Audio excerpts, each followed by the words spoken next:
Good evening and welcome into the Busse and Gourdie Show. It is an after dark episode of the Busse and Gourdie Show. Happy to come at you late at night. Hopefully, it's giving you some entertainment, some college football entertainment, because we have games in less than a week, 6 days away, Carson. We have college football games, and I'm fired up for that. We've got some good ones in week 0 this year. But before we can talk about those games on Friday when we do our first predictions episode, or picks episode, I guess I should say, we're going to talk about some coaches on tonight's episode, and I think it's going to be interesting. But before we dive into that, I want to remind everyone that is listening, if you could give us a like, a rating, a review on whatever platform that you listen to us on, whether that's YouTube, Spotify, Apple. We greatly appreciate it. It helps us a lot, and hopefully it's a 5-star review, because as much as I like 5-star players, I like 5-star reviews just as much. So, yeah, give us a review if you got the time. We're taking over for the Pac-12 once they shut their doors. Busse and Gourdie after dark. Hey, the Big 10's going to be out there. The Big 12's going to be out there. I'm still sad about that. I'm still mourning it. And I'm greatly going to enjoy the last year of the Pac-12. And I'm happy we get a very entertaining last season of the Pac-12 with how many good teams are out there this year. It's going to work out. I mean, I'm not really going to miss Utah playing Cal. You know what I mean? Like, good games are still going to go on. The Big 10's got 4 great variants. The Big 12 is stacked with just a bunch of fun teams. I feel bad for Washington State. I feel bad for Oregon State because they're finally good at football, and they're going to get shipped off to the Mountain West Conference. Yeah, or we'll end up seeing where they go. That does kind of feel like a logical ending place for those two programs, and we'll kind of see what happens with Cal and Stanford as well. But I do feel bad for those fan bases. All right, Carson, let's get into it. We are going to talk about coaches on the hot seat entering this year. I don't know exactly how you want to do this. If you want to do like on a scale of 1 to 10, 10 being like your seat's on fire, 1 being like, yeah, it's kind of warm, you better not screw around this first year. Or if you kind of want to put them in categories of like, hey, this guy is probably a dead man walking, or sleeper. This guy could get fired if he goes like 2 and 10. So how do you want to do this tonight? So we got some categories. We got rest in peace. They're pretty much done.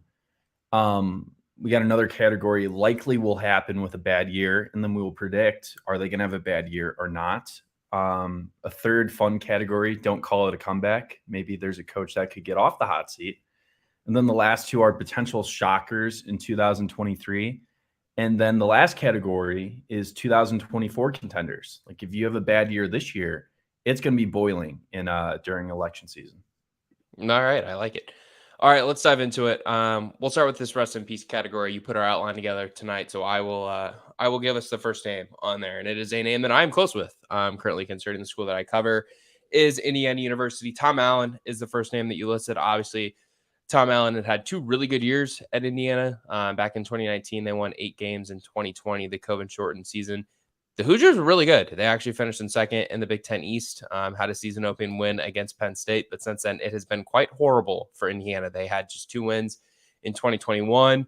Last year they go 4-8 under Tom Allen, and this year they have about 40 new players, about 25 transfers. I'm not someone who loves the idea of a massive influx of transfers in many situations when they're not. The likes of a Jordan Addison or a Jared Verse, or someone of that ilk. So, Tom Allen, Carson, where you got him on the hot seat entering this year? It's certainly an interesting situation to evaluate because he has a large buyout, and Indiana, in case you haven't heard, they don't care a ton about college football in the state. They care more about the basketball side of things. He's screwed. Dude, he's terrible. He lived off of the Kevin Wilson infrastructure. Kevin Wilson went down in Florida, built huge Florida connections. That's where Tom Allen came from. He was a defensive coordinator in Florida. And then, it was built off the Kevin Wilson offense. People don't realize Kevin Wilson was scoring 45 points a game, or 35, 40 points a game as Northwestern's OC. Oklahoma developed guys like Sam Bradford. They're putting up points. Indiana, dude, those 2010 teams with Trey Robertson and, some other good quarterbacks like Nate Sudfeld, they were scoring 35 points a game. So when Tom Allen took over after Kevin Wilson got fired for player misconduct, he still had the spread offense. He had quarterbacks like Penix, but it has gone downhill. The recruiting's terrible. In college football, I don't think you can get that many transfer portal guys and make it look like a good product on the field. It's not college basketball. Like Illinois, you get Terrence Shannon Jr., who dominates. Football, you got to build the offensive line. You got to build the quarterback. You got to build the defensive line. I think Tom Allen's probably gone. If they go 3-9, he's fired.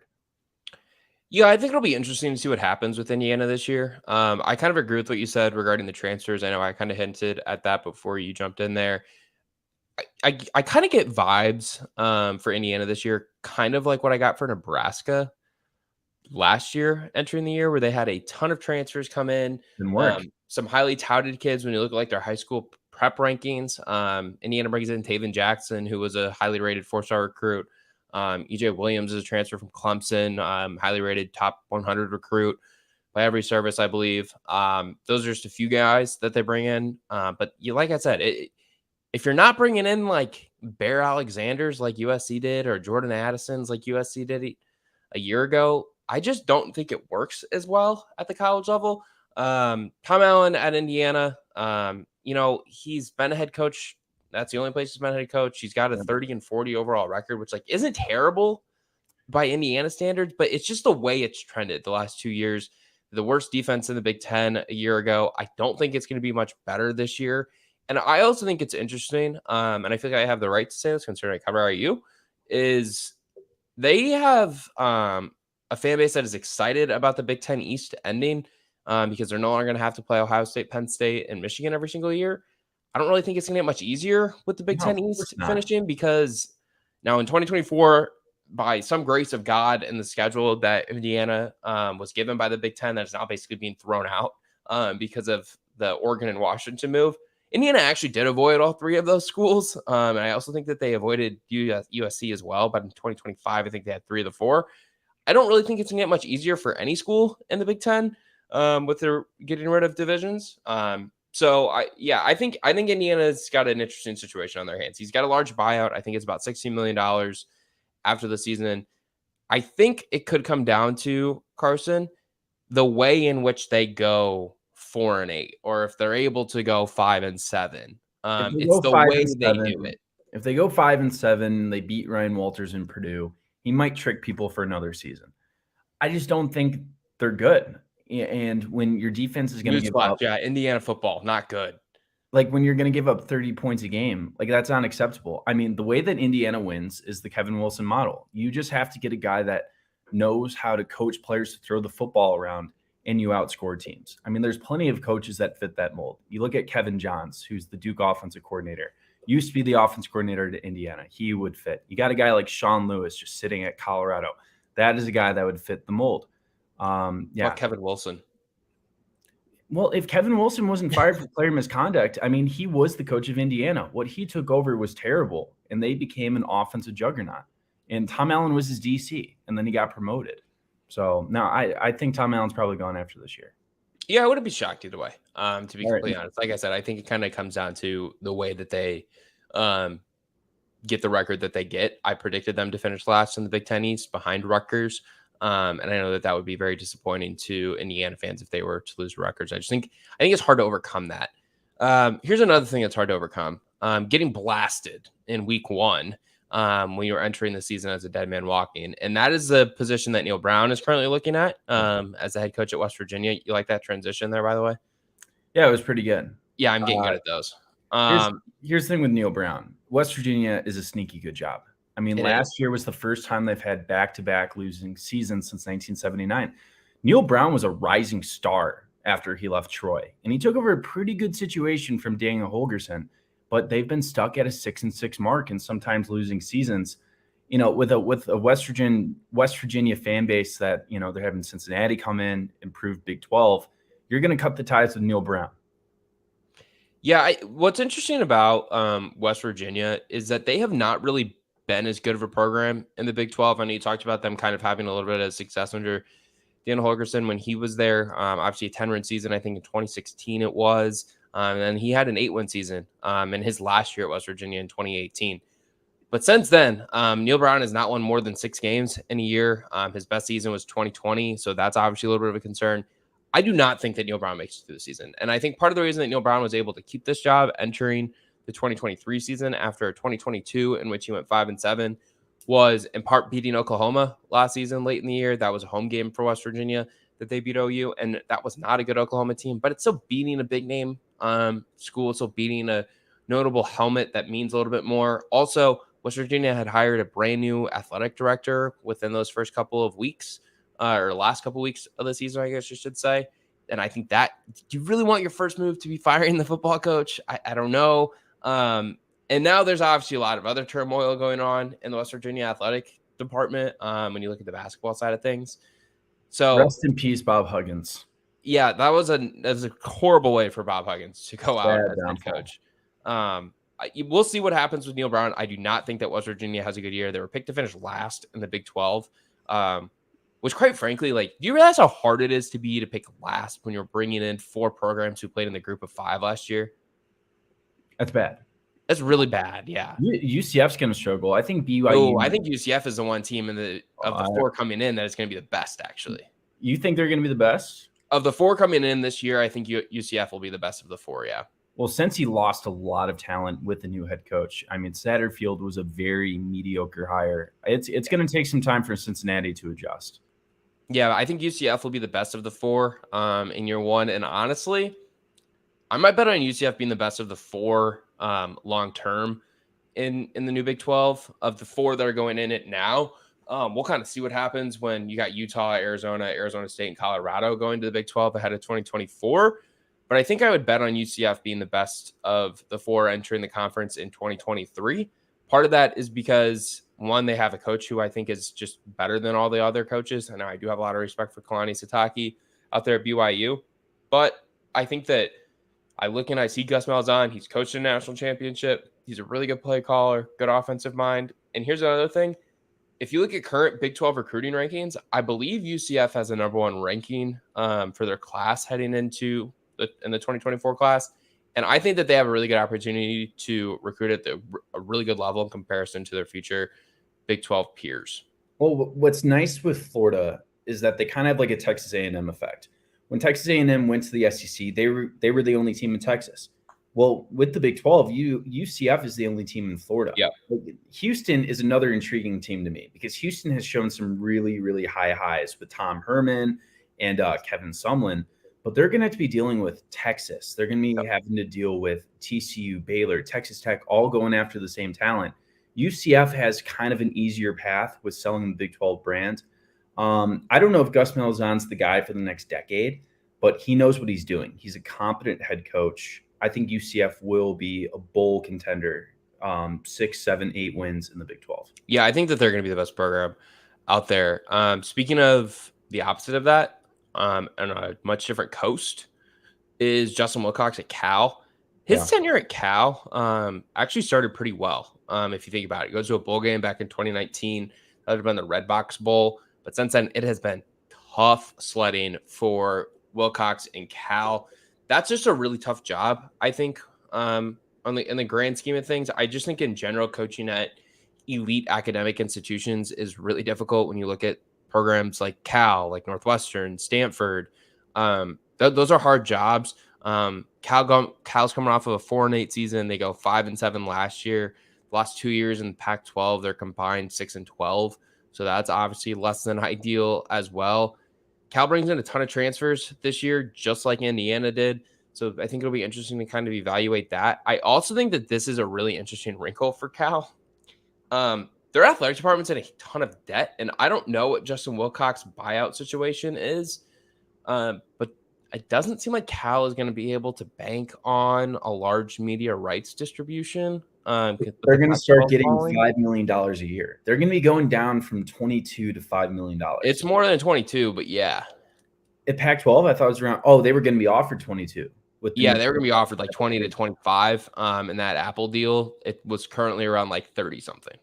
Dude, it's tough sledding for programs like Cal, Washington State, Oregon State. And here's the thing with Wilcox. He got hired because Sonny Dykes was unloyal. Do you know that Sonny Dykes interviewed for like 5 different jobs while being the Cal head coach? Yeah, I didn't know that specifically, but that doesn't really surprise me. He also didn't really have a great tenure at Cal, and it ended with him getting fired. So he got fired in part because, he was disloyal. Like he was trying to go to places like SMU. He interviewed for Miami, and they got sick of it. So Justin Wilcox kind of backed into that situation. It started off well. 2019, they had great quarterback play. But have you ever met a Cal Berkeley fan in your life? No, but I'm also from the St. Louis area originally. I've lived in the Midwest my whole life. I also don't know anyone who went to Cal. Actually, that's a lie. I actually do. I went to someone in high school that went to Cal. The point is, you see people that wear USC shirts and are bandwagons. You see UCLA merch. You see Oregon merch. Cal is a boring program. And honestly, them moving to the Mountain West Conference, it's just going to get harder with recruits. So Wilcox, if he goes 4-8, 3-9, they might part ways. Yeah, I mean, he's gone to 2 bowl games back in 2018 and 2019. Like I said, his tenure got off to a pretty good start when you kind of think about it. Started 5-7 in his first year back in 2017, but then went 7-6 and then 8-5. Overall record at Cal is 30-36. That's not horrible, but it's just not trending well after a 5-7 and 4-8 year. I kind of feel like Cal like in the current Pac-12, like what we have known it to be. I kind of feel like Cal probably wants to be around 500. Is that a fair assessment? Like they're not expecting to That's compete the at thing. the top of the league. They're not even at 6-6, 7-5 right now. They're Close. They're trending towards a 4-8 program.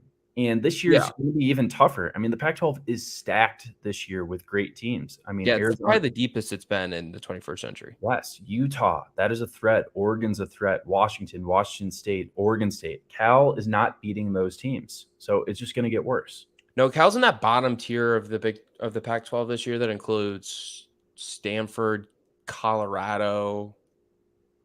I'd probably throw Arizona State in there, maybe throw Arizona in there, but Arizona might be a little tick ahead. Yeah. Speaking of Arizona, Jed Fish, by the way, kicking ass. He's recruiting better. Yeah, he's got a 5-star committed in the 2024 class, edge rusher from the state. He's also just done a very good job in his first couple of years there. I think they were on like a 16-game losing streak around the time he was hired after Kevin Sumlin was let go. I think they're over under this year. It's like 4.5 or 5.5. They go to a bowl game. Don't be shocked. Also, Jaden DeLaura, blast of a quarterback to watch. Don't necessarily love the things he's been accused of off the field, but fun to watch on the field. Yeah. So, hey, all right, let's move in. Let's predict. Likely will happen with a bad year.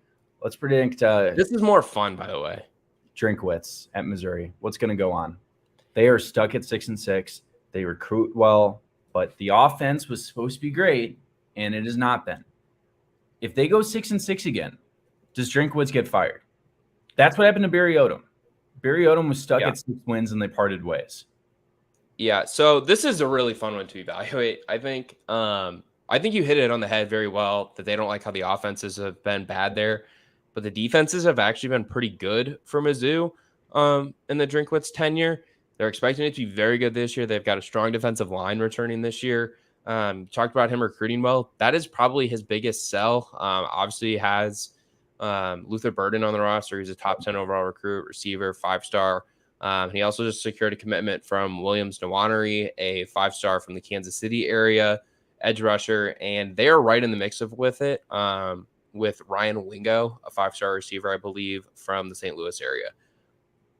I don't want to say that, like, if he gets Wingo and keeps Nwaneri, that, like, those commitments could give him another year. I wouldn't be shocked. Like, if he goes, like, 7-5 again, around that, like, would you be shocked if a strong recruiting class is able to give him another year? He also just signed an extension in the offseason. Well, the extensions that's a recruiting ploy. It's so but he got a raise too. I know, but you can't root against. I mean, Lovie Smith lost 63-0 and got an extension. But I want to see Luther get some touches this year. I want them to beat the games that you're supposed to win. Like, you can't be losing like this year. Maybe beat Florida. Florida's not a great team this year. You got to beat Vanderbilt. You got to win those games. Like, if you lose to Georgia, no one cares. But that's the problem with Missouri under Drinkwitz. They almost beat Georgia last year. And God knows how that happened. When Georgia prepares for you, they're going to kill you. But sometimes you can catch them on an off day. But look at Missouri's tenure. Lost a bowl game to Army. Lost to Boston College in the non-conference. You are an SEC program. That is unacceptable. But here's the one interesting thing with Missouri. I don't think they're expecting Gary Pinkel to walk through the front door again. We talked about that earlier. I don't think they're realistically expecting the 9-3, 10-2 seasons that they had at the beginning of the SEC tenure. If I'm a Missouri fan, this is how I'm viewing it. I will put up with 6-6 for a couple years, but I want that really, really good year where we go 9-3, where we maybe go 10-2 and shock some people. Can Drinkwitz provide that? Because so far we've seen nothing. He's been here for 4 years. He's had a laundry list of bad losses. I'm going to predict that he's going to stay another year. I could see them going 7-5. Luther Burden gets some more touches, but he's always going to be on shaky territory. Yeah, I mean, I feel like that they're going to be around 500. Again, I was actually looking at their schedule this morning after reading an article about Luther Burden, ironically. Yeah. The start of their schedule is pretty favorable. If they're able to do some good things, they open against South Dakota, then they play Middle Tennessee State. They should start 2-0. They then play K-State. That's a huge game. That game's in Como. K-State pounded them last year. It was basically a 49-0 victory before Mizzou got a pity touchdown late. K-State's ranked in the preseason. I think K-State's probably going to be favored going in there, considering that K-State returns all of their starting offensive line, their starting quarterback. They return a lot of key pieces on the defense as well. If Mizzou wins that game, though, then they're looking at 3-0 before playing Memphis and St. Louis. Probably looking at 4-0, and then you get a game at Vandy. Hey, watch out for that one. Yeah, that's one that I feel like each team's probably looking at. It's like, hey, if we want to get to a bowl game, we probably gotta win that one. Yeah. There's a world where Mizzou realistically starts, 5-0 before playing LSU on the first weekend of October. Well, let's say they go 3-2. Let's say they lose to Kansas, which I kind of feel like is inevitable, considering the Drinkwitz tenure. Let's say they go 3-2 through the first 5 losses to K-State and Vandy. K-State and Vandy. Then you still got LSU on the docket, at Kentucky, at Georgia, Tennessee, Florida, at Arkansas. We're looking at a 4 or 5 win season. I mean, these first 5 games. Yeah, but they've always found ways to beat Arkansas. They won last year. They've beat Arkansas a lot. Drink, I don't think, has lost to Arkansas. Brett Bielema's last game as an Arkansas head coach against Missouri. Lost to Mizzou. Lost to Missouri. Arkansas's got a bad habit of losing to Mizzou teams that they should beat. I mean, there's certainly games late in the schedule that I feel like that they could win. They could beat Florida. That game's in Columbia. If Florida's bad, if Florida's not in a bowl game position at that point, which I do think that they probably will be. I think Florida's probably going to be around 500 too. I don't know. That's a game I could look at as being important for a bowl game as well for each school. Arkansas, those are 2 winnable games at the end of the year. I just think they're right around 500 again. Side point about Florida. What would it take for Billy Napier to be shown the front door or the back door? They were 6-6 last year. Yeah. Then got blasted by Oregon State in the bowl game. They kicked a field goal to avoid a shutout. Yeah. Well, the Beavers were really good last year. People just didn't know it because they don't stay up late to watch the Pac-12 like I do. West Coast bias. Enjoy the Pac-12. Sorry. If you lose 30-3 to Oregon State, you're in trouble. Yeah, they got blasted. Florida this year, I believe their over-under is 6 wins, which I think for Florida fans is sky is falling terrible. Their first 3, at Utah versus some school I've never heard of, and then Tennessee. I feel like you probably want to split Utah-Tennessee. Is that fair? Is Graham Mertz going to win one of those 2 games? I don't think so, but I think that he could. Graham Mertz has always been talented. His numbers aren't great in his career, but he now has a more talented roster. I know the receiver talent there isn't great. The running back talent there isn't great. Etienne's a talented running back, I guess. But if they miss a bowl game, if they go 4-8, 5-7, I could maybe see Napier getting fired, but their recruiting class is damn good. But I think it's a lot top 5 in the country, maybe top 3 in the country. I haven't looked at the rankings recently. Their average star rating is really, really high.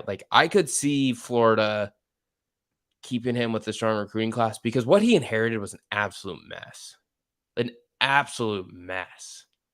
At least they could score. Dan Mullen. Yeah, but Dan Mullen wasn't going to score last year with that roster. But everybody likes to say Dan Mullen's the worst head coach at Florida. The guy was there for 4 years and made 3 New Year's Six bowls. Yeah, but Dan Mullen wasn't coaching players that he recruited very much. So Jim McElwain players. And Jim McElwain recruited well. The guy with the shark. Dan Mullen got fired because Dan Mullen is the Florida version and not as bad as Brian Harsin. He just kind of took over a good. Brian Harsin was a train wreck, and I feel bad for him. He got I do too.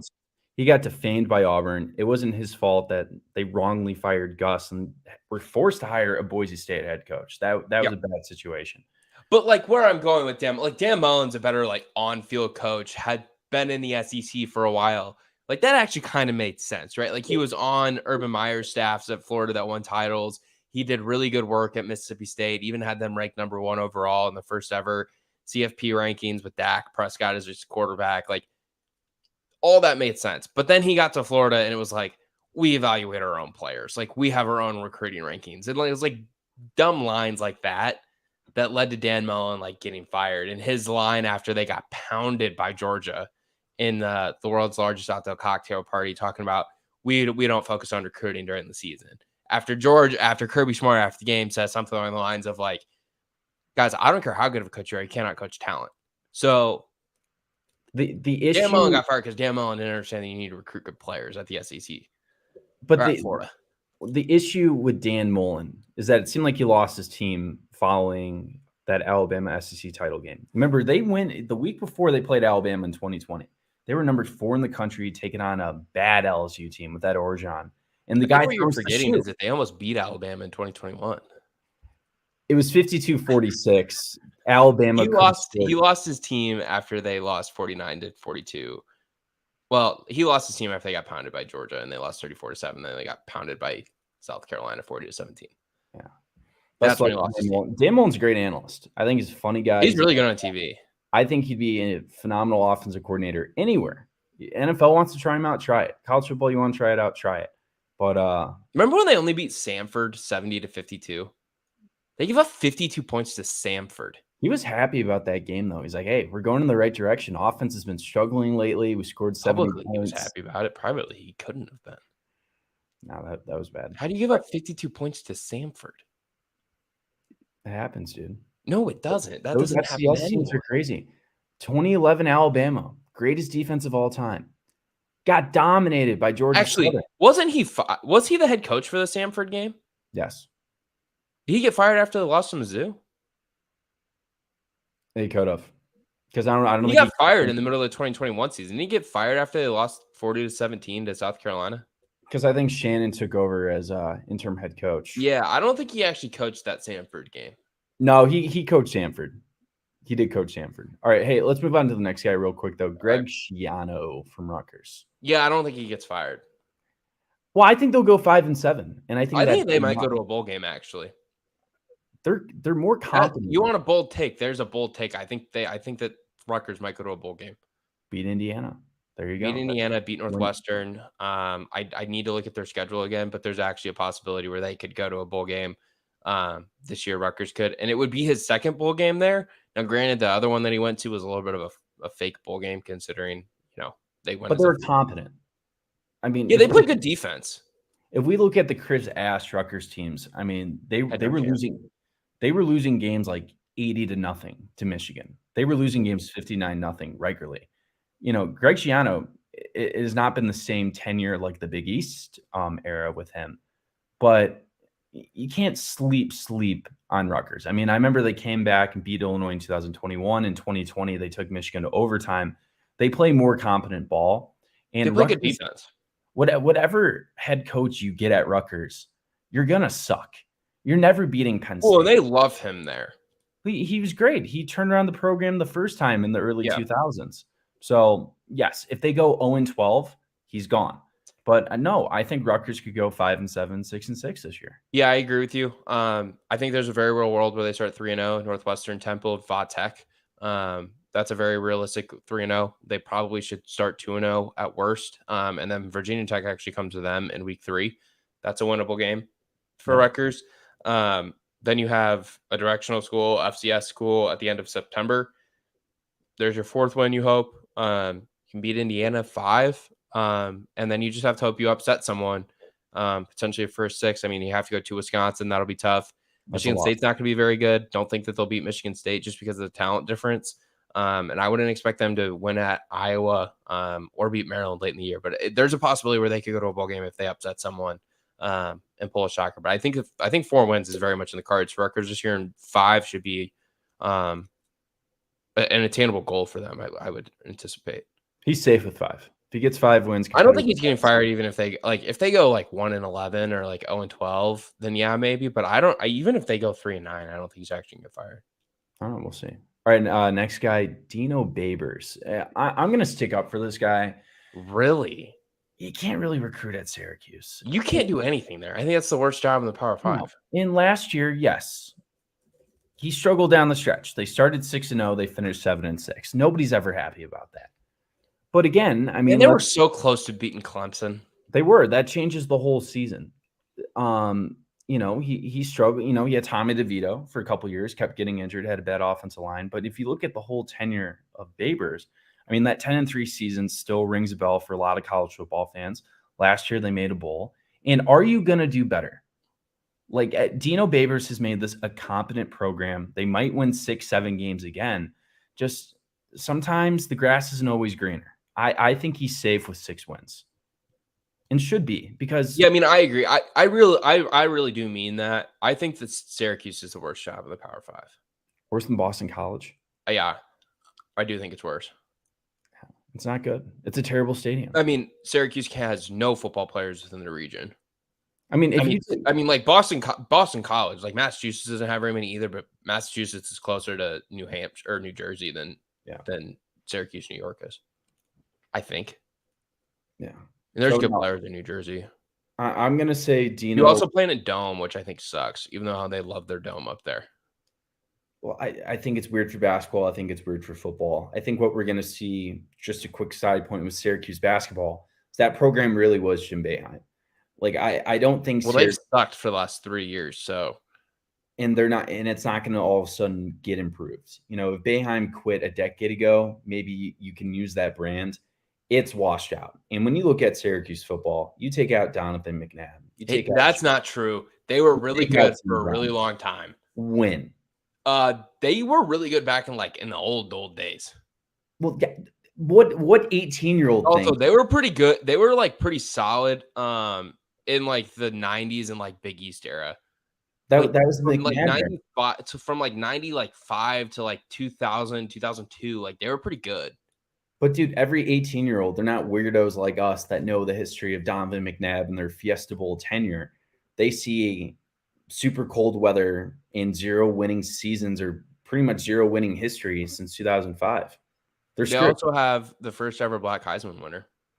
Again, 18-year-olds that are trying to go to NFL. Jim Brown, right? No. Oh, who was it? Yes, though. He probably should have won it. Didn't he play for Syracuse? He did. 44 is the number he wore there. Ernie Davis is the first Black Heisman winner, and he actually was a running back right after Jim Brown. Yeah. There's a very good movie on that, The Express. You should see it. I might have to check it out. That's actually not my trivia question, but you get 2 tonight, apparently. Next guy, Jeff Hafley, Boston College. I don't really care. He's gone. But Boston College is so irrelevant to me. That's sad, dude. They were getting when I grew up. Shut up. When I started watching college football in 2007, they were number 2 in the country. Matt Ryan. They beat my Michigan State Spartans in the Champs Bowl. What was the score? 24-21. Brian Hoyer. Did you just reference the Champs Sports Bowl? It was the Champs Bowl. Does the Champs Sports Bowl even exist anymore? Does Champs Sports exist anymore? It's the Russell Athletic Bowl now. That's another company that I didn't know still existed. Yeah. Down in Orlando. So no, Boston College used to be the competent 9-4 program, and it's gone down the hill. Boston College, I'm looking at their CFB reference page right now. When was the last time you think Boston College won 9 games in a year? Well, Steve was always stuck at 7 wins. So I'm going to say 2009. God, you're good at this. 2008. Damn it. Here's a really good guess. I just don't care. They're coming off a 3-9 season. They went 6-6 in 2021. They went 6-5 in 2020. I actually don't think Jeff Hafley gets fired. Looking at this, considering Steve Adazio got a really long tenure there from 2013 to 2019 and never won more than 7 games. I don't think that Jeff Hafley gets fired, but I have no idea what the expectations are for Boston College. That's the thing you're taking out, though. He won 7 games every single one of those years, and he got fired. So if Hafley goes 3-9 again, see ya. Wouldn't want to be. I also have no idea what Jeff Hafley's contract situation is. All right, let's move on to actually fun coaches that people actually care about. Don't call it a comeback. Also, by the way, the Drinkwitz conversation so far is easily the best one. Maybe because it's the biggest brand of the schools that we've talked about. Also, it's just the most entertaining one because it's the SEC and they make rash decisions when it comes to coaches. Just means more, buddy. Yeah, it does. All right. Stick with the SEC, baby Jimbo. Jimbo Fisher, I think I think there's a combination. First of all, this is gonna be a 45-minute long conversation. I used to love Jimbo. Like, okay, so when LSU fired Edo, I was convinced Jimbo Fisher was going down to LSU. He was the offensive leader there. He got the best class. Relationship with Woodward. LSU, we used to always talk about it. It's the best job in America. When Ed Orgeron, it is the best job in America. It is like the people who say it's not. Ed Orgeron won a national championship there, and so did Les Miles. And Brian Kelly won the SEC West in his first year. And when we do our picks episode on Wednesday, I'm picking LSU to win the SEC West in his second year there. So there's a little preview on my picks. It is a good job. So if Jimbo Fisher would have gone there, it would have been dynamite. It's a monopoly. Yeah, but they actually got a better coach, so it all worked out. But like when you think about Georgia, why everyone was always so frustrated why they didn't win more. Nick Saban called Georgia the best job in college football because they have a monopoly of the state. If you are a Georgia kid growing up, you want to go there. You know, if you live in Louisiana, you want to go to LSU. Newsflash for Jimbo Fisher. You're at Texas A&M. Johnny Manziel is gone. Well, Johnny Manziel didn't grow up wanting to be an Aggie. So he grew up wanting to be a Longhorn. People loved Texas A&M in 2013 when they were sexy. But realistically, once Texas comes into the SEC, you're in big trouble. But here's why Jimbo's safe. Two-part conversation. The buyout is too much. And it's still going to be $80+ million, right? He's going to win 8 to 9 games this year. They have too much talent, returning a bunch of starters. Defense historically has been good. I think Jimbo Smith did get hurt apparently though this week in practice. Did he really? Yeah, so that's significant for them. But I do think that they'll be good. I don't think that you can have the talent that they had and not be good. Like I think that they struggle with injuries. A lot of their talent was really young. And I think it's very clear that like they had culture issues last year. I mean, we all know how good that 2022 recruiting class was. I think it was 18 players ranked in the top 100 enrolled at Texas A&M. Right. They didn't lose a ton of those guys. They've lost some. I think a handful have left to other schools and are not currently with the program that they transferred to because they've either been kicked off the team or taken a personal leave. I know that's going on at LSU with the defensive back. I know another one transferred to Ole Miss, I believe, and got kicked off the team already. So I think the culture will be better there. I'm also kind of like, I mean, everyone has said this, but the Bobby Petrino, Jimbo Fisher marriage is just going to be fascinating. Hopefully it works. Bobby Petrino is a very good offensive mind. Like everywhere he's been, they've had good offenses. That includes Missouri State. Not that I was watching Missouri State a lot, but that includes Missouri State. Obviously, he had good work there at Louisville. He was the head coach of Lamar Jackson. You ever heard of that one? Arkansas was great under him. Arkansas was phenomenal. Now, his last year at Louisville was horrible. I think everyone just kind of quit. But it's by all indications, Bobby Petrino's calling plays. I'm a big believer in Connor Wegman. Anaya Smith is back at receiver. They're going to be good. I think that they're going to finish in third in the SEC West. So I'm high on A&M this year. Do you think in the next 3 years they'll win a national championship? No, probably not. But I think the 12-team playoff will really help them. I've never had a greater day in my life. I've never run into a bigger gold mine in my life than junior year of college sitting in my dorm. And you walked in and said, I think LSU's going to – I think Texas A&M is going to win a national title. They recruit really well. And I just disagreed. I think Georgia's better. I think Bama's we got another bet, and that mine should come with interest. I think Ohio State's better. And we bet $1,000 that Texas A&M would win a national title within 5 years. I said they wouldn't. You said they would. All right, well, 2051, I've got $1 grand coming my way, and it should come with interest. So, that's bullcrap. Illinois is winning the Big Ten this year with Big Bird. Okay, predict that on Wednesday's episode then. I'm taking Illinois. Okay. It's the law. You don't actually mean that. Michigan can't handle the law. Back to A&M, though. Jimbo Fisher, I don't think gets fired. Now, if they go like 5-7 or they struggle again, like the oil people will figure out how to buy him out. Yes. And considering the gas prices right now across this country, I mean, you're looking at like $4 a gallon. The oil people got to be real rich currently. You sound like Biden. Well, I'm just saying, like when I'm putting my gas tank and it's $4, I get a little upset. I'm thinking, wow, like these oil guys down in Texas, like these Aggie fans are just got to be like spiking this just in case. Who are they gonna get? I think they could get a lot of guys. I'll give you an interesting name. Dan How about Sonny Dykes if TCU has a really good year? Like if TCU goes 10-2 again. Right.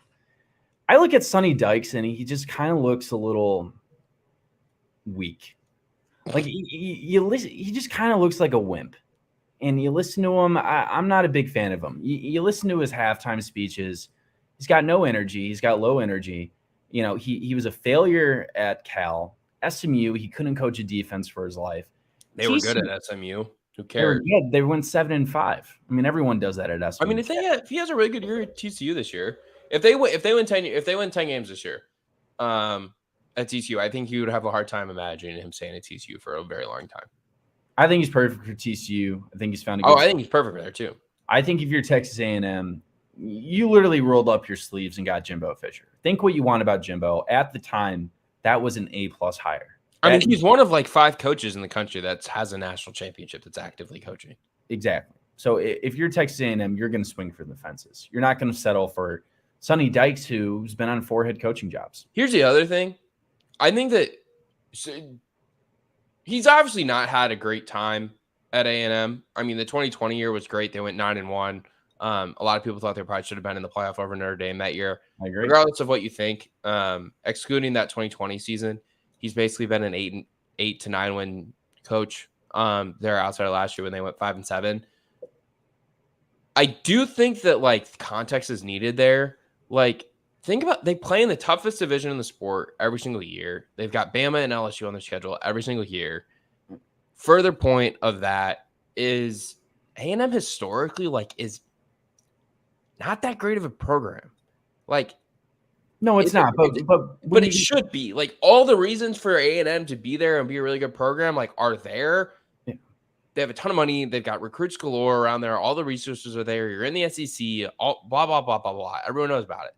But they've just never really done it. Like, and then when they have a good year, like 2020, then I think they overreact to it and they're like, okay, we've made it. Like this is gonna stick. This is gonna be here forever. And it's not. So I don't think that they're actually going to fire him. Like if they go 8-5 this year or 8-4 in the regular season, like they're not going to fire him.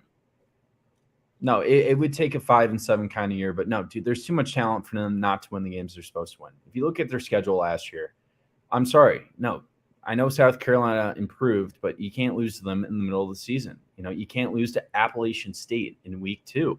You play a bad Auburn team. You got to win that football game. So Jimbo Fisher, give him credit.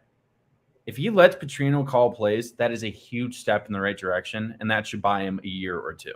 The fact that he's changing, that's just my opinion. There's a lot of, I mean, the other thing with A&M this year is like that there are challenges on their schedule. Like going to Miami in week 2, I think is a tough game. Like that's someone. Yeah. Like, first of all, whoever loses that game, their fan base is going to be pissed off at their head coach. And they've got other tough games. I mean, like, Auburn's not an easy game. Arkansas is a neutral site game in Dallas. What do you think about Payne Thorne, real quick, being Auburn's quarterback? Is that going to work with you? I mean, once he transferred there, that was kind of inevitable, wasn't it? I know. It's just shocking. But anyway, Texas A&M looking at the schedule, who they got? So they got Miami. In the non-conference, they have New Mexico, Miami, and Louisiana Monroe, who's actually been pretty solid in the Sun Belt. I'm A&M. You know who they've got. You know who they've got in the SEC West. Their crossovers this year include at number 12 Tennessee. That's preseason rankings, obviously, and they also crossed over with South Carolina. That ain't fun. No, it's not fun. But I mean, they should beat South Carolina. If they lose to South Carolina, and they're like hovering around 500, they're going to have an existential crisis. Because that game is also in College Station. Yeah. I don't know. We'll see. All right. Hey, let's move on to some potential shockers. These are guys that could get fired this year if it gets really, really, really bad. And the top target is Steve Sarkisian. Does this one actually have to get really bad for them to fire him? By really bad, I would say this year, considering they're supposed to win the Big 12. If they go 8-5, would you be surprised if they fired him? I think he's gone. 8-5 isn't what I said. If they go 8-4, do you think they would fire him? Like, I wouldn't be surprised. I could see a scenario. Let's say just win the last game of the regular season, and you make the Big 12 title game, and they blow it and they finish 8-4. I think you part ways. You're going into the SEC. You need full momentum, and that is if you don't win the Big 12 this year. I mean, who should rival him? I'm sorry, like you beat Kansas State last year. You should do it this year. Oklahoma's going to be struggling with Brent Venables. You know, TCU's replacing a new quarterback. To be fair, Oklahoma's picked third in the Big 12. They're picked third, but dude, I'm telling you, I'm not high on that. Like I wouldn't put them there, but I'm just saying that's where they were picked by the conference's press. Texas should go 10-2. Worst case. I agree. Like their over under this season is 9.5. So they should win 9 or 10 games in the regular season. But dude, he recruits. That's like I want to just crap on the guy. And it's not just that he's recruiting highly ranked players. It's that he's recruiting nationally highly ranked players, and he's recruiting them at positions where they have not recruited under previous head coaches. Like O-line. And defensive line, yeah. Like, that matters. Like, they look like an SEC team now. Like, they get off the bus, and you're like, that looks like an SEC team because of the size of the players that they're recruiting. That matters. I mean, that Alabama game is going to be huge. I know last week or our first show, I said I was going to take Texas to beat Alabama. You haven't buyer's remorse on that one already, are you? I already changed my mind.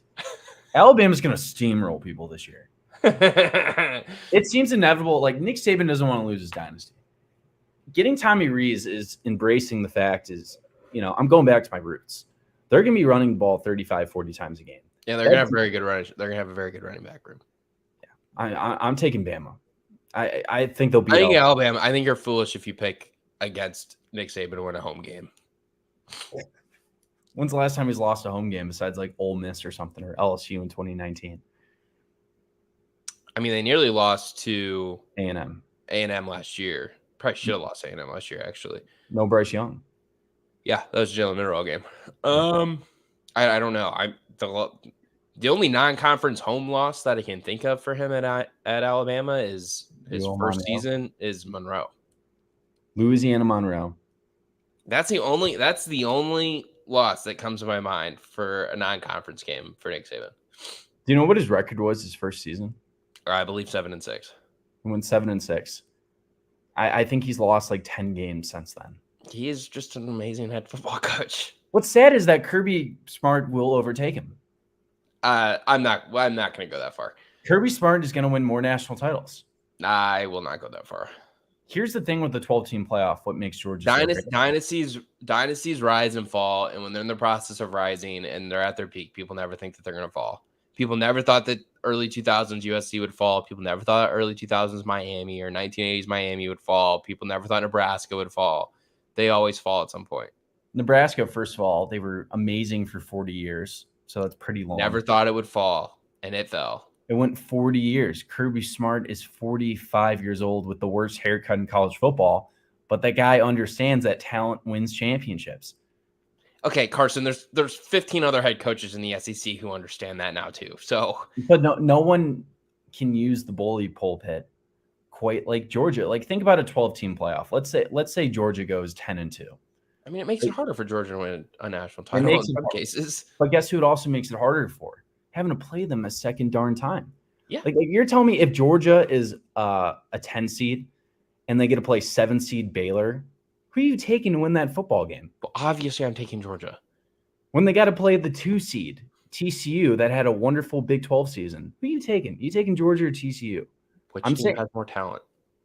Georgia has more talent than everyone. Besides Bama and Ohio. Basically, that's my answer for who I pick most times when it comes to games. This 12-team playoff is just going to make it easier for Georgia to win national titles. Yeah, the 12-team playoff is not going to create new champions. Newsflash, people who hope it does. It's not. What it's doing It is making Kenneth Walker play his Peach Bowl. It is making That's not even what it's doing. What it's doing, that is not the goal of it at all. That's not the goal, but that's what the it's goal of gonna it do. is to trick people into thinking that it's going to create new champions. Tricking people into creating new champions, so we're getting bowl games. People think it's going to create parity in the sport. It will not. Does anyone actually think that? Does anyone? Yeah, people think that.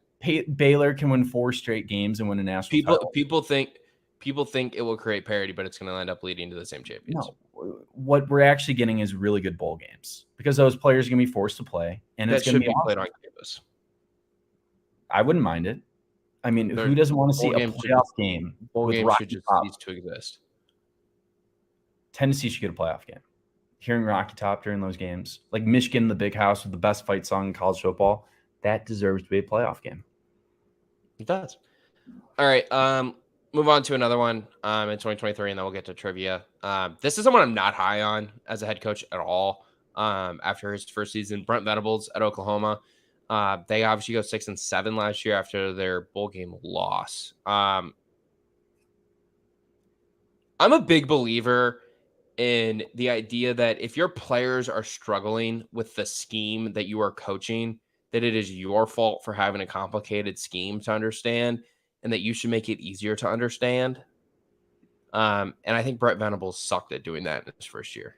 I also think he's great about finding like excuses or like finding like roundabouts to like, oh, we were 3 dropped interceptions away from being 9-3 last year or 10-2 or whatever. I'm like, okay, you also lost 49-0 to Texas and didn't have a backup quarterback remotely ready to play. You also had the worst defense in the Big 12 by a long shot, and you were hired to be a defensive coach. Now, I will say, he recruited the 4th best class in the country last year and maybe recruited the best quarterback in the country in that class in Jackson Arnold, who I do think is going to get snaps this year for Oklahoma.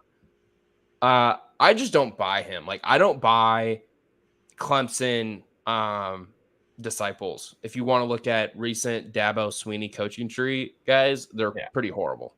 It kind of reminds me of, in a weird way, like a Will Muschamp situation. Like he's not going to be. That's a great comp. He's not going to be as bad as 6-6 every year. There's too much talent there. He's got a great quarterback with Gabriel, great offensive coordinator with Libby. They're going to go 9-3, and people are going to think, "Wow, they're going on up." Are they going to go 9-3? Are they? Have you seen their schedule? That's what we saw with Will Muschamp. Like he gets to Florida, he took over for Urban Meyer. Starts bad, has a couple good years, but at the end of the day, he's not going to be as good as Bob Stoops. He's not going to be as good as Lincoln Riley. So eventually, you're going to cut ties. There is a ceiling with Brent Venables. You're going to be stuck at 9-3, 8-4, and it's going to get harder. Do you know Oklahoma's ranked? Aren't they like 20th? Yeah, I didn't know that they were ranked in the preseason. Yeah. I mean, dude, Gabriel. Wow. I mean, I get that they have the talent, but man, did y'all watch them last year?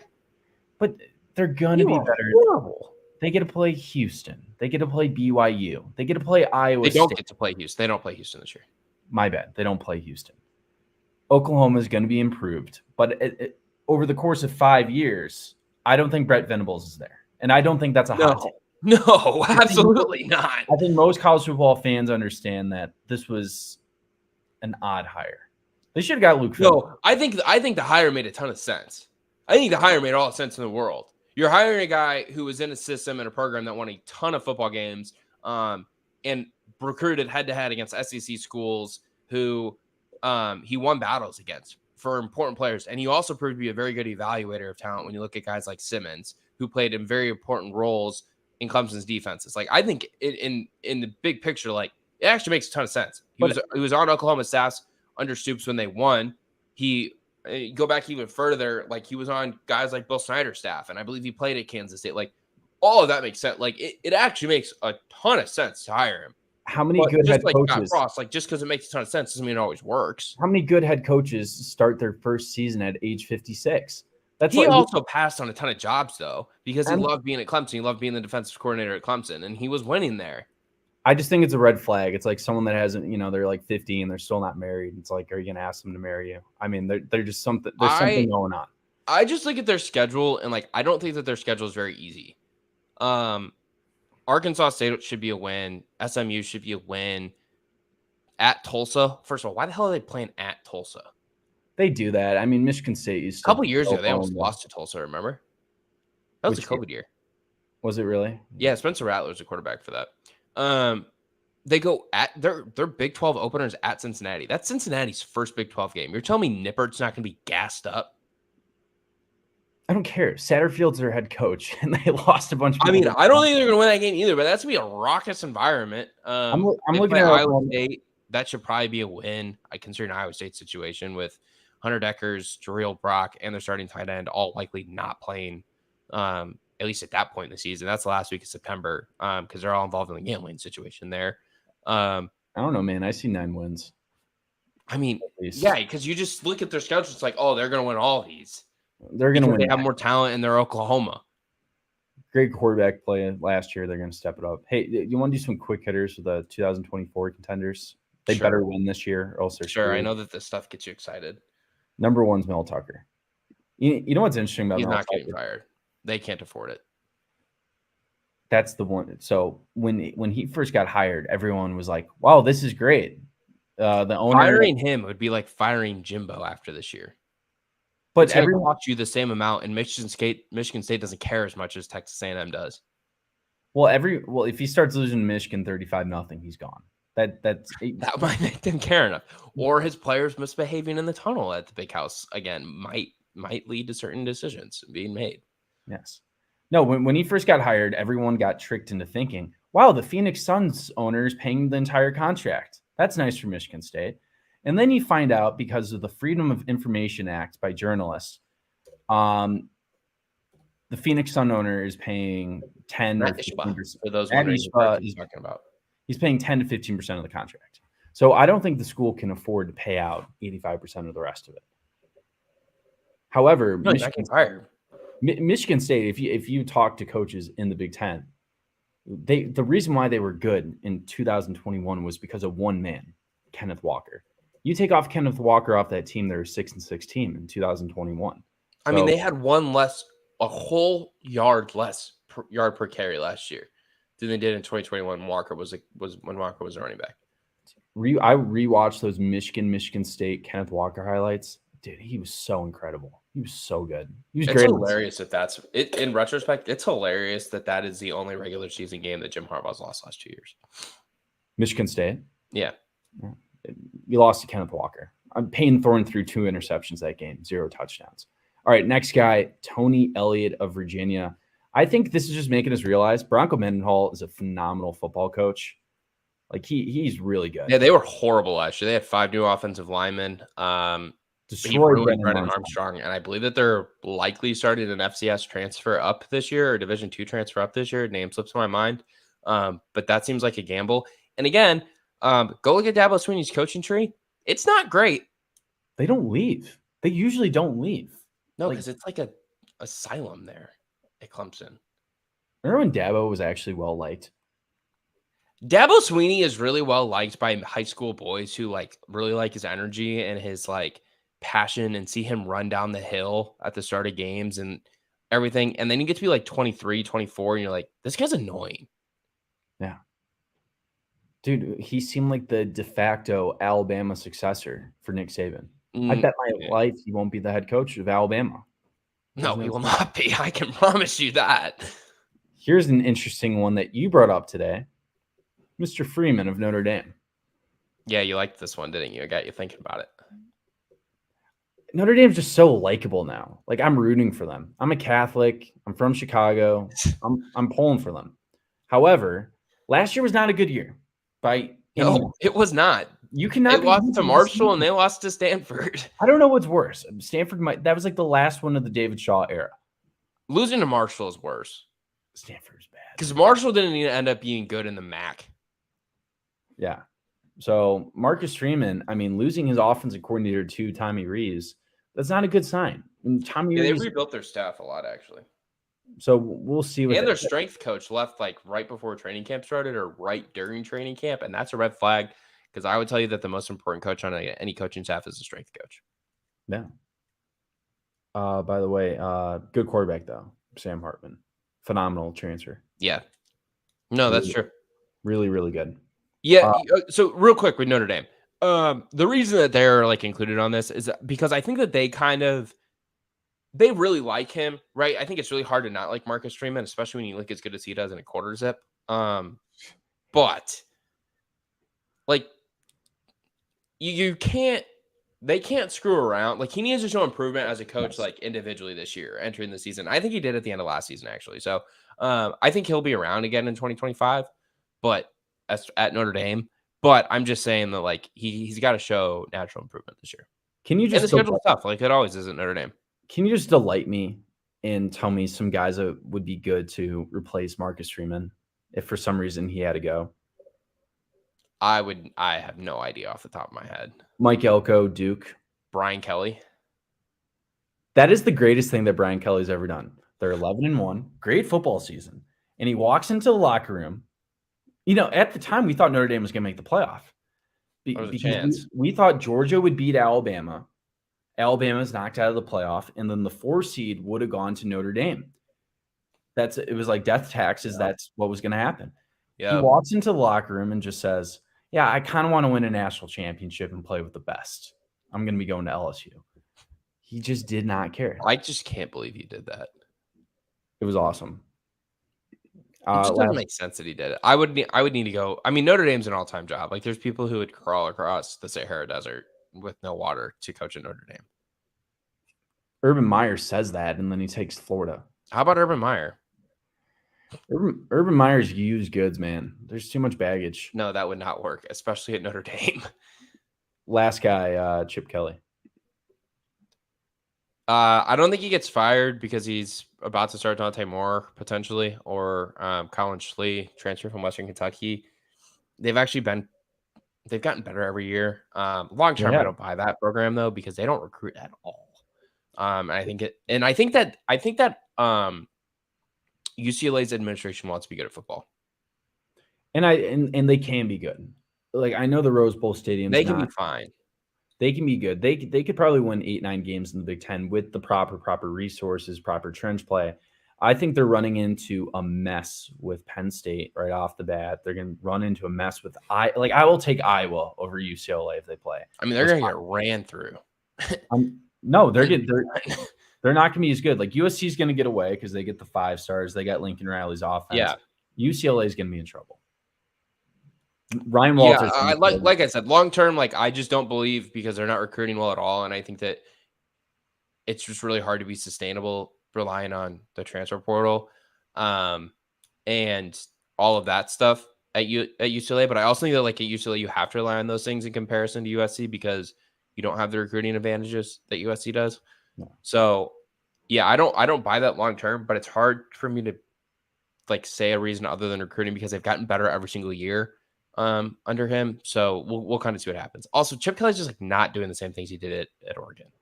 Oregon was a once in a lifetime kind of situation. I mean, they had the coolest uniforms. Every single kid our age idolized Oregon. They were the sexy team. They were the first mainstream program to really adopt that spread option. I mean, they were outscoring teams 49, scoring 49, 50 points a game. It's harder to replicate now because everybody kind of runs a similar style of that offense with these elite teams. So it's and now they play like a really physical brand of football, really good on the offensive line. Like that is what has made UCLA good. And they've got to rebuild and they've got to find a new identity this year because DTR is gone, Zach Charbonnet is gone. Yep. But you're potentially looking at, like I said, Colin Schlee starting at quarterback this year. Dante Moore, 5-star quarterback from the Detroit area, is potentially starting. And they also bring in a transfer running back who was on Bruce Feldman's freaks list, but I'm forgetting the name that he goes by. Chip Kelly had the option of UCLA and Florida. And he picked the UCLA job because he didn't want to recruit. Can you predict what would happen if he took Florida real quick? Gotten fired real quick because he didn't recruit. It would have been the same thing that happened to Dan Mullen. Yeah. Would have been interesting, though. That's why I love the SEC. Those coaches, I just feel like those ADs actually look at recruiting rankings and are like, you're not doing very well here. You're not meeting our standards here. Well, they actually care about football. They understand that 75% of your job is to recruit good players. Yeah. UCLA in the Pac-12, cool. You're the conference champions. I'm not turning on the TV to watch synchronized diving. Like, I want to watch college football. Please That's why they're gone. My favorite conference. Pac-12 is your favorite conference? I love the Pac-12. That's weird. That is bizarre. I love it so much. All right, trivia. Let's get into it. You want to ask me first since I asked you first last week? Yeah, I don't know how I want to phrase this because I think you might get it, my original thinking. So I'll phrase it like this.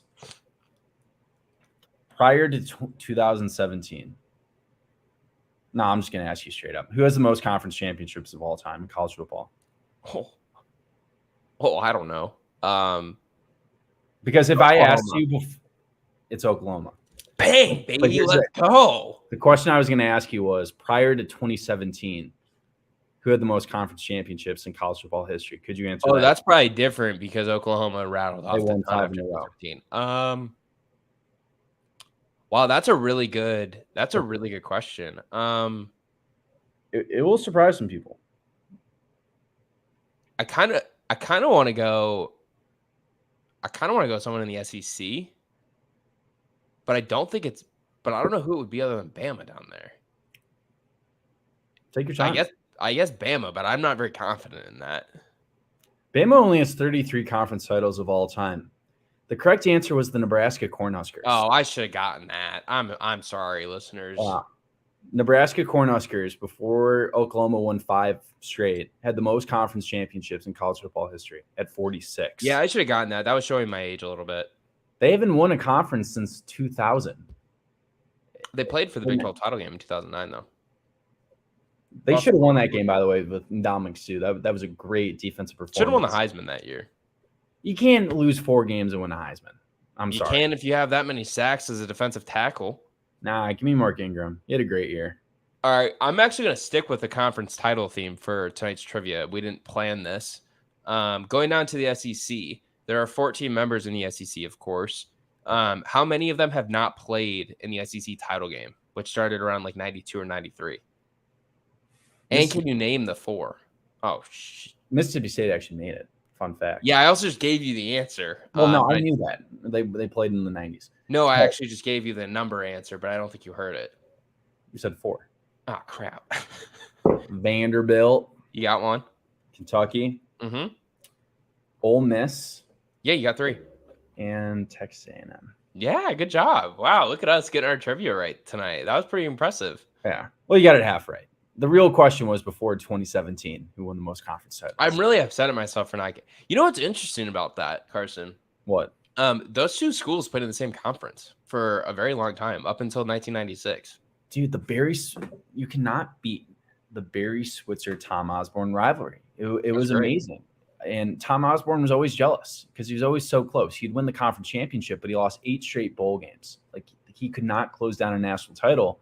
Meanwhile, Barry Switzer was winning national championships, went to the Cowboys and won a Super Bowl. Tom Osborne didn't win a national championship until his 4th to last season, and then he just went off. It's kind of like John Elway, won 2 Super Bowls in his last season. I mean, Tom Osborne is a great head coach. He was consistent and hit his stride right before he left. Fun facts about Tom Osborne real quick. Do you know he ran for governor and lost in Nebraska? I do think I knew that, actually. Yeah. Anyway, that's it. All right. Look at us getting our trivia right. Talking about one of our favorite things, hot seat discussion. We will be back on Wednesday making our season predictions. We're going to go conference by conference among the Power 5, predict the winners of divisions in the Big Ten and the SEC because they're the only 2 conferences that still have them, unfortunately. But we're going to go through, pick our conference winners, pick our CFP participants in national championship game and national championship winner. So make sure to tune in on Wednesday because that's going to be a fun episode. Hopefully there's not a ton of overlap there, but I'm sure there's going to be. But yeah, make sure to tune in on Wednesday for our season-long predictions. Before Friday, we do our first picks against the spread, which is going to be a blast. Thanks again to everyone for listening. If you could leave us a like, a rate, a subscription on whatever platform that you're listening to us on, we greatly appreciate it. Thank you to everyone for listening, and we'll be back on Wednesday.